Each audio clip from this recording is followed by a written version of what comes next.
Week 5 tight end rankings. Let's not waste any time. We're going to go through these players in groups of 5. They will be listed on screen with their ranks, and I'll just give comments about players as I go along. They'll be on screen in order, but I'm going to jump around within each group like you'll see. The first group of players, I've got Trey McBride at 1, Brock Bowers at 2, Sam LaPorta at 3 facing the Bengals, Tyler Warren at 4, and Jake Ferguson at 5. Let's talk Jake Ferguson at 5 with the Cowboys. In 2023, Jake Ferguson made the Pro Bowl. Dak Prescott was amazing. In 2024, Dak Prescott was hurt. I think Jake Ferguson missed time. CeeDee Lamb missed time. That offense was not amazing. 2025, we are getting back to kind of what we were seeing in 2023. This Cowboys offense will go to the tight end. Dak Prescott will utilize a tight end. I don't know that Jake Ferguson is an amazing talent, but the offense is designed to include a tight end quite a bit and go to a tight end up the seam. I like Jake Ferguson. I've got him at 5 for this week.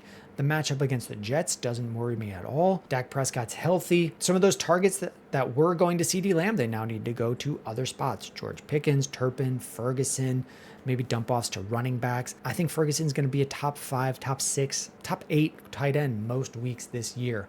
I've got McBride at 1. He's going to be 1 or 2 every week. I've got Bowers at 2. Same thing. He's going to be 1 or 2 every week. I've got Sam LaPorta at 3 against the Bengals. Vegas has the Lions as 10-point favorites and the over-under at 49. I don't know how this game is going to go, but Vegas thinks the Lions are going to pile on and just pound the Bengals. It might not go through Sam LaPorta, but I'm starting anyone from the Lions at any position if I can. So I've got LaPorta at 3. Tyler Warren at 4. Going into the year, Shane Steichen said we really need a tight end in this offense, and now that we're 4 weeks in, I'm buying the coach speak. This offense has been going to Tyler Warren. Daniel Jones looks rejuvenated. Until I see Daniel Jones turn back into a pumpkin, I'm going to be starting Colts players. So I've got Tyler Warren at 4 for this week. The next group of tight ends, I've got Hunter Henry, Zach Ertz, Dalton Kincaid, Travis Kelce, and Juwan Johnson. Dating back to the last year, Zach Ertz just kind of feels like a cheat code. You got him for free in your draft. You picked him up on waivers last year or got him in the last round of your draft this year. Last year, he was tight end 7. Right now, he's tight end 10 on the season, even with weeks of Marcus Mariota throwing to him. I'm just going to keep believing it. I don't know that I need to have anyone else. If you drafted someone like Colston Loveland, I think Zach Ertz has been a great savior for you at the tight end position this year. I'll have him as a top 10 ranking until I see that they go away from him. The commies, they drafted Ben Sinnott.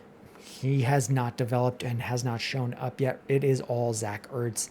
And until I see any sort of change, Zach Ertz will be in my lineup. I've got Hunter Henry all the way at 6 this week. There are weeks where he disappears, but he's also just been one of Drake May's favorite targets. And there aren't that many better targets in this offense. Kayshon Boutte has been a decent prospect, but he is not always used. Stephon Diggs has seen his role expand each week, but he's not always used. Hunter Henry, other than one game, has been pretty consistent in this offense. Now, I don't think he'll get 2 touchdowns every week, but hey, 5 for 50 as a minimum? I can be in with an upside of a touchdown. Like, that's tight end. Other players in this group, Travis Kelce at 9, Dalton Kincaid at 8. Kincaid has just been getting better. He's had a very slow start in his first 2 years. He had an okay year 1, an injured year 2.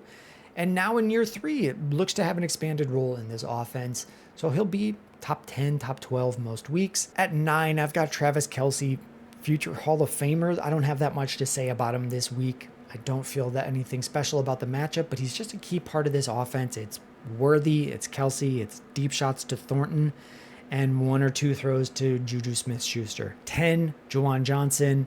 Another guy that if you drafted Evan Ingram, hey, you've been able to pivot to Juwan Johnson. He's a big part of this offense, a lot of targets each week. I don't know that the talent is elite, but there's not really anyone else for them to go to. It's Chris Olave, it's Juwan Johnson, and it's Alvin Kamara and Kendre Miller on the ground. The final group of tight ends that I have ranked for this week, I've got Mark Andrews, a player that I didn't really want to get away from after a couple slow starts to the season. I expect him to have a role this week with Cooper Rush filling in for Lamar.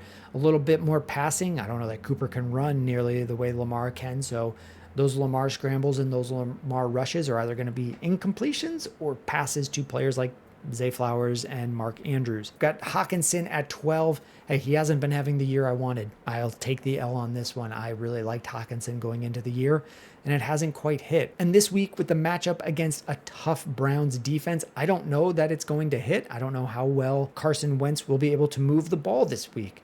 But I think at some point when this offense is playing mediocre defense, TJ Hawkinson will be a much better start and go back to being the good tight end that he was when he got traded to the Vikings. Got Njoku and Fannin on the other side of that matchup at 14 and 15. Hey, they're both out there a ton. It's just split work, and the offense has not been scoring. I don't know that this offense can really put up a lot of points against this Vikings defense, so I've got them at 14 and 15. I still like them for the year. They're not key starters for me this week. Rounding out my top 15 is Brenton Strange taking on the Chiefs. And that's my top 15 tight ends for the week. I find tight end pretty difficult to rank because a lot of it is, did they get a touchdown or not? But this is the order I would start these guys. We've got some key players missing from this week, like Tucker Kraft or maybe even Kyle Pitts.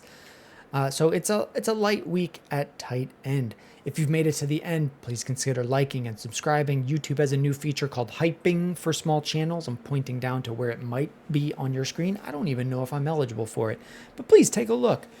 Thank you so much for watching to the end, and I'll see you guys in the next one.